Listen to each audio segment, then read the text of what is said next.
Hello all, welcome to study 80 of the Solving Studies to Improve Chess Calculations series. This studies comes from one of the most important Hungarian chess composers. He was the most important between the two world wars, and in fact, he is considered to be the main responsible for improving the endgame acquisition in Hungarian players. It's considered that until his work as director, judge, promoter, co-president of the Hungarian Chess Federation, a lot of things he has done.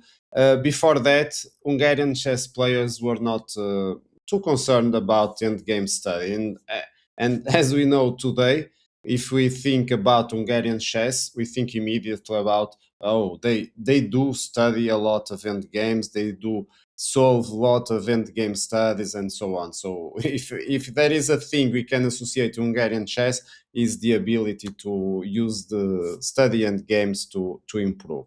And this man was the main responsible to shift the direction to that area of study. So very important chess composer uh, between the wars. And after the wars, many more chess composers show up inspired by his work. But okay, let's go for the study now. The study is an interesting position, a white to win. As always, if you haven't, I suggest to watch the guide so you are better prepared for the practice. And after the countdown, as always, I will come back here to find with you the solution.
And here we are. And of course, the first move is pretty obvious.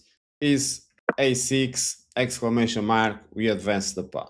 Well, when we start to look at this position, we kind of think, okay, how can I win this one? Because yes, okay, I have a knight and a pawn, but black still has 3 pawns. So the fight, if the king is let alone to fight against 3 pawns, it's probably not very good for white. And besides that, the knight is a bit far away from the pawn, so notice that I can't approach it easily. So the first move comes as, okay, I need to advance the pawn, so reducing the square for the king to control the advanced pawn, and so now the king has 2 options. Let's see first the weaker one. The weaker one is to go to c6. So from here the king is inside the square, so controlling the advancing of the pawn. But now I need to come with some help, otherwise the king just approaches and takes the pawn. So first thing we need to know is how can I restrict the king from approaching more. There are 2 options. I can play knight d7 or knight d5. Let's see what happens if I play knight d7. Well, this is a mistake. Of course, the king can't take the knight because the pawn then runs away. There's no chance for the king to catch it again. Of course, that's the same with the best move, which is knight d5. It's the same idea. So if the king takes the knight, the pawn gets away. So this one is pretty easy to find. But why is this a mistake? Well, because the king has 2 squares to move. So it has the c7 and c6 square, and there's no way I can place it outside of them. And if the pawn advances, the king will simply grab the pawn. So I can't progress on the queen side. On the king side, well, I can't go after the pawn because the other will run away, and if it runs away, it will promote unless I use the knight to come back. But if I use the knight, then the king goes for the pawn.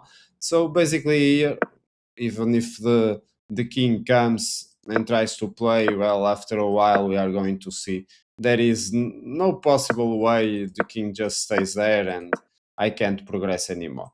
So the first idea of grabbing the pawn is not possible. The other, well, it works. Why? Because suddenly I am building a wall where the king can't approach the pawn. And after this, we just need to wait until black gets in zugzwang. Let's say, for example, black now tries to sacrifice, like, for example, giving away the pawn and the other pawn, then moves. And as you can see, now black can't progress, needs to move away the king because the squares are already controlled. So need to move away to any square, and as soon as it moves away from the square of the pawn is free to promote, and this is an easy win for white. Notice that over here, even if black doesn't sacrifice the pawns, well, let's say it starts by advancing the d6 pawn, but then what can black do? Either move away and I promote the pawn, or at the end it will be the same. Now it's black to move again, and there's no way to escape the win. Okay, this was the easy one. But what happens if the king goes to this to c7? Well, same idea, of course. We think immediately on the same pattern we used before. So we go with knight d5, and suddenly there's no progression because the king, instead of coming back, of course, it goes to b8. So it's controlling already the pawn, and it can even go and attack it directly, forcing white to protect the pawn, let's say with this move, for example. And then I have to play against 3 pawns, which is not possible to win. So here we got a draw. So, okay, so if I can't um, stop the king to go to b8 with d5, then I need to go with the other one. Okay, it's the right move. So you see our small detail, the king coming here, this was a blunder, but now the king comes here and this is a nice move. And the opposite, when the king went directly here, going to d5 was the right move, and here was the blunder. So you see here how difficult some end game studies can be, but the challenge is what makes us improve. And here, why the knight is better here? Because the wall is now built in this way, so the king can't access b8. Of course, it can take the knight, the pawn moves away. We already know that. So the king is forced to come back. And okay, we are more or less in the same situation as before. So the king has two squares, but can I progress more? Well, let's see. If I move the king to e5, then the king needs to move away. Of course, we already know we can sacrifice the pawns now because it's different. If I sacrifice, let's say, I give away the pawns and black takes the pawns, well, here it's simple. White can come help the pawn to promote, so this can't be done. Black needs to keep the pawns to counterbalance the progression on the queen side. So the king needs to come back. And here is the critical moment. And this is basically we need here to find the key idea to win this one. And the idea is very clever. We simply play the king to d5, double exclamation mark, brilliant move. Why? Because we allow the pawns to move, and of course black has not many options, so advances the pawn. And now we think, okay, but if I go get the pawns, they protect each other again because they are connected. So how is this the best solution? Well, it's going to be really cool to understand. So the king really doesn't care about the pawn anymore and stays in the short distance to help the pawn promote. And of course, black advances the pawn.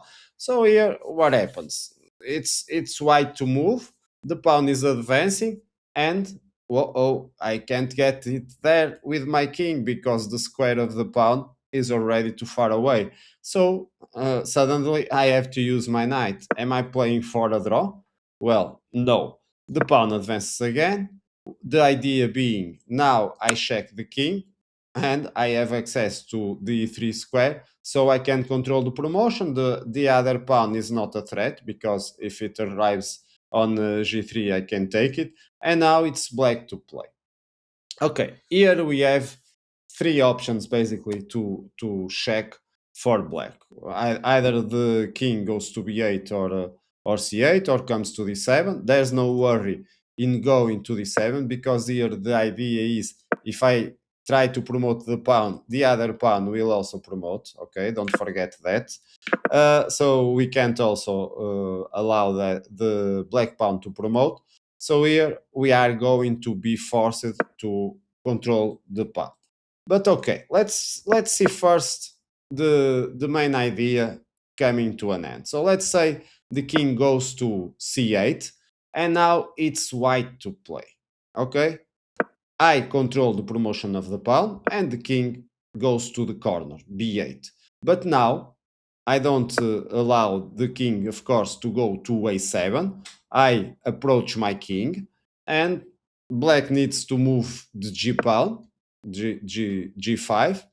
And now suddenly I check the king. If the king comes to the corner, I bring my knight, allowing black pawn to promote, and then checkmate. And of course, you may think, okay, but if the king goes to the other side, if it goes to the other side, well, it's pretty obvious, no? We promote with a queen. So here is the basic idea. We allow the pawn to promote because we are going to deliver check. Okay, but let's come back to the checking position. But and let's see other situation. Let's see what happens if the king goes directly to the corner. Well, we again approach our king, and okay, but black will promote the queen. promote the pawn to the queen. Yes, but not in time to save the game. Check. Of course, we saw already if the king goes to a8, there's a checkmate with knight c7. So the king needs to come to c8, but we are going to deliver checkmate. Just promote to the queen. The king moves to the only square. Another only square for the king. Notice that the king can't go to e7, so this is forced. And check, the king moves and checkmate. Uh-oh. So this is starting to become really fun. Okay, last but not the least, what happens if the king goes to d7? Well, here we, of course, need to come to control the promotion of the pawn. And the king comes back. Now it's white to move again. Let's block this pawn. Now the king can't go away. We already saw what happens. We can approach our king immediately. The pawn promotion is already controlled, so needs to advance the other pawn. And after a while, we can see that it's not possible for black to keep this position anymore. We just move our king to the side. It's black to play. And even if black, okay, if the black king goes to the corner, we simply can control it, and the pawns will need to sacrifice, or I will get the moves to deliver checkmate. We already saw that. So here, even if black tries to sacrifice the pawns, like this one, and then go to the corner, there won't be any draw, any stalemate draw, because I just need to maneuver. The king is on the corner, and I already know that I want to check it, send it to the corner, and then checkmate on this square. So the idea is, how can I reach this square? This one is one of the possible access, and so I can maneuver something like this path, and it's the knight will be ready to deliver checkmate. Let's see this in action. We just move the knight, then again the king keeps moving on the corner. Now I am ready for checkmate. I just need to maneuver for the correct timing. The king goes to b8, check. The king goes to the corner. Sorry, if the king goes to the corner, is checkmate. So the king moves away. But now we already saw this checkmate, and the end is done. Hope you have enjoyed this one. Very difficult from the beginning, but you can say studying endgames won't improve your technique. As you can see over here, this few material was enough to win this one. Hope you have enjoyed, and as always, I see you in future studies. Bye bye.